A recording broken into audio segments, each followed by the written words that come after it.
Very good afternoon, children. This is L.K. Tripathi, SST teacher from LPM Public School, Gola Bazar, Gorakhpur. My dear students, today we are going to study about history chapter 3, that is the peasants and the Raj. Now, first of all, we shall see about the company becomes the Diwan. On 12th August 1765, the Mughal emperor appointed the East India Company as the Diwan of Bengal. We can say this was a great mistake of the then Mughal ruler, Mughal emperor, appointing the East India Company as Diwan of Bengal. This was a great mistake of Indian ruler. The actual event most probably took place in Robert Clive's tent, with a few Englishmen and Indians as witnesses. But in the painting above, the event is shown as a majestic occasion taking place in a grand setting. The painter was commissioned by Clive to record the memorable events in Clive's life. The grant of Diwani clearly was one such event in British imagination. Why I told you this was a great mistake of the Mughal Emperor of India to appoint the East India Company as Diwan. Robert Clive, who was undoubtedly a clever officer, Governor General of India, who encashed this event and this opportunity in very profitable and positive way.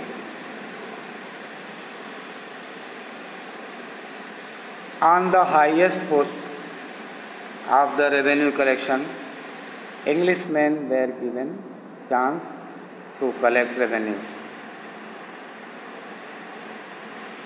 Many paintings are there in the picture, in the pages of this chapter. It shows that all the events were majestic occasion. It means the picture is glorifying the Robert Clive and his company. The grant of Diwani clearly was one such event in British imagination. जो दीवानी का grant इनको मिला, ये निश्चित रूप से जो British ने इमेजिन किया था, जो उनकी इमेजिनेशन थी भारत पर शासन करने की, मजबूत पकड़ बनाने की, वो यहाँ पूरी होती है. As Diwan, the company became the chief financial administrator of the territory under its control. Now it had to think of administering the land and organizing its revenue resources. This had to be done in a way that could yield enough revenue to meet the growing expenses of the company. Just having this chance, I mean to say, became Diwan of the territory.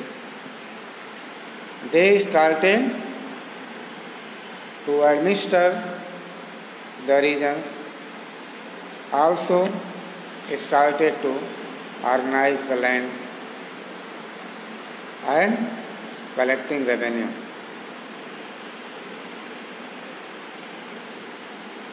A trading company had also to ensure that it could buy the products it needed and sell what it wanted.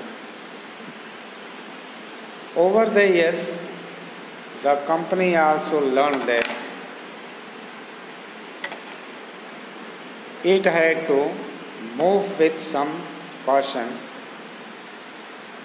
Being an alien power, it needed to pacify those who in the past had ruled the countryside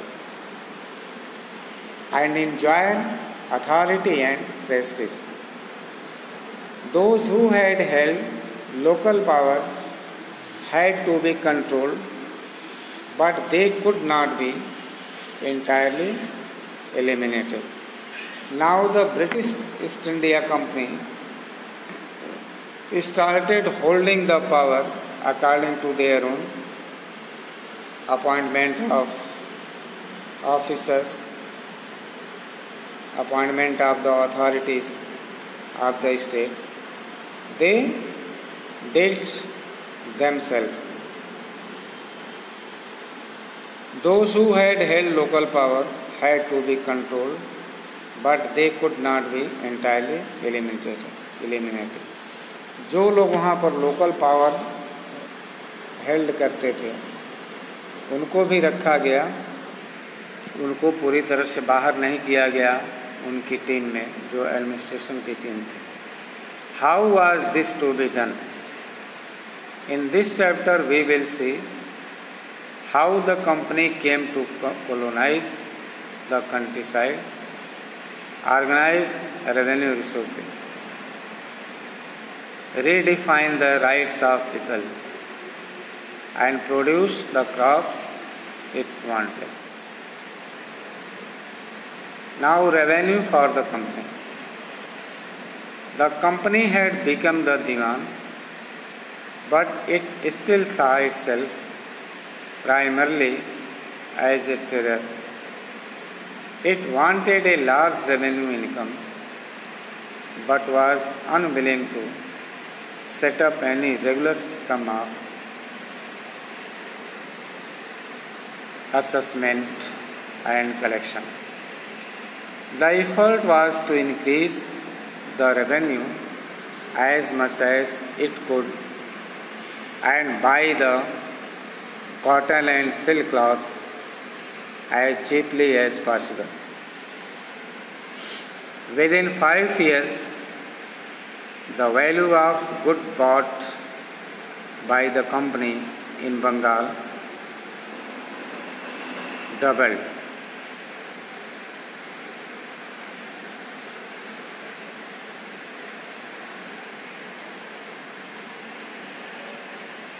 Before 1865, the company had purchased goods in India by importing gold and silver from Britain. Now the revenue collected in Bengal could finance the purchase of goods for export. Soon it was clear that the Bengal economy was facing a deep crisis. Artisans were deserting villages since they were being forced to sell their goods to the company at low prices.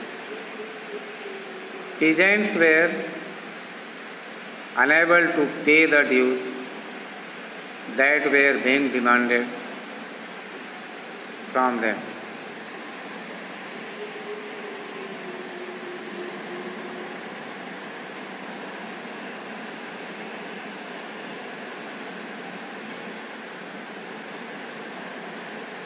Artisanal production was in decline and agricultural cultivation showed signs of collapse.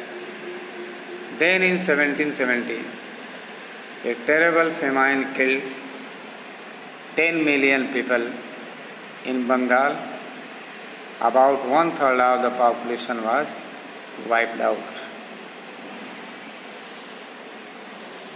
The need to improve agriculture.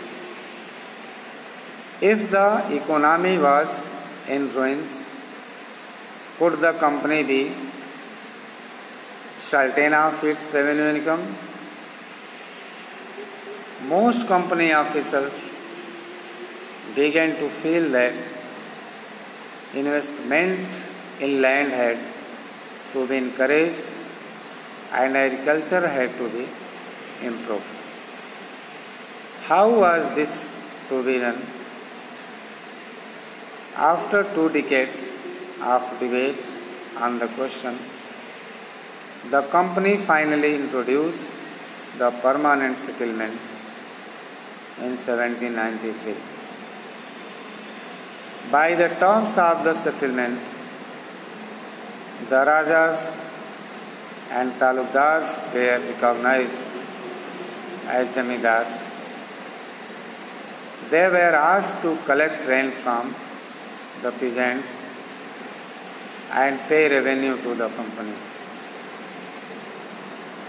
The amount to be paid was fixed permanently. That is, it was not to be increased ever in future. It was felt that this should ensure a regular flow of revenue into the company's coffers and at the same time encourage the Jamidars to invest in improving the land. Since the revenue demand of the state would not be increased, the Jamidar would benefit from increased production from the land. The problem, the permanent settlement, however, created problems. Company officials soon discovered that the Jamidars were in fact not investing in the improvement of land. The revenue that had been fixed was so high that the Jamidars found it difficult to pay. Anyone who failed to pay the revenue lost his Jamidari. Numerous Jamidaris were sold off at auctions organized by the company. By the first decade of the 19th century, the situation changed.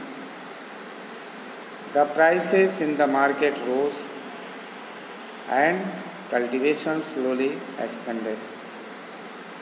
This meant an increase in the income of the Jamidars, but no gain for the company since it could not increase a revenue demand that had been fixed permanently. Even then, the Jamidars did not have an interest in improving the land. Some had lost their lands in the earlier years of the settlement. Others now saw the possibility of earning without the trouble and risk of investment. As long as the Jamidars could give out the land to tenants and get rent, they were not interested in improving the land.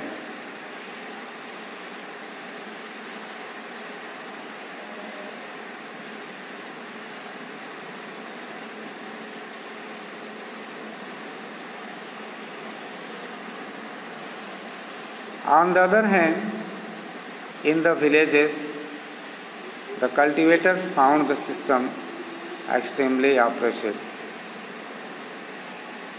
The rent he paid to the Jamidar was high and his right on the land was insecure. To pay the rent, he had to often take a loan from the moneylender, and when he failed to pay the rent, he was evicted from the land he had cultivated for generations. A new system is devised. By the early 19th century, many of the company officials were convinced that the system of revenue had to be changed again. How could revenue be fixed permanently at a time when the company needed more money to meet its expenses of administration and trade? In the northwestern provinces of the Bengal Presidency, an Englishman called Mackenzie devised the new system which came into effect in 1822. He felt that the village was an important social institution in North India society and needed to be preserved. Under his directions, collectors went from village to village, inspecting the land, measuring the fields, and recording the customs and rights of different groups. The estimated revenue of each plot within a village was added up to calculate the revenue that each village had to pay.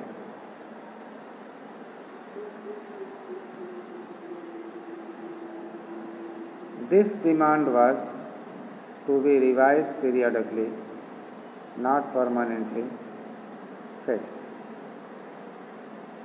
The charge of collecting the revenue and paying it to the company was given to the village headman rather than the Zamindar.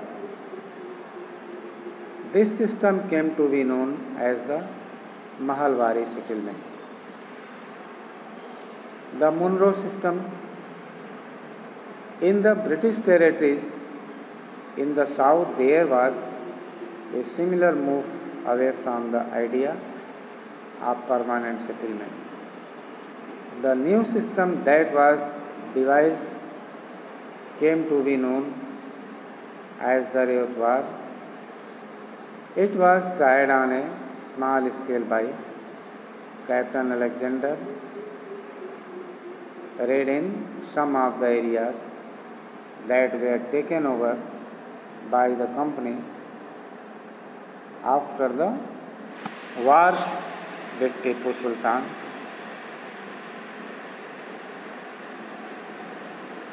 Subsequently developed by Thomas Monroe, this system was gradually extended all over South India.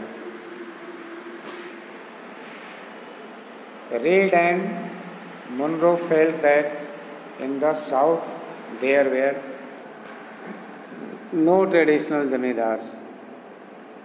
The settlement, they argued, had to be made directly with the cultivators who had tilled the land for generations.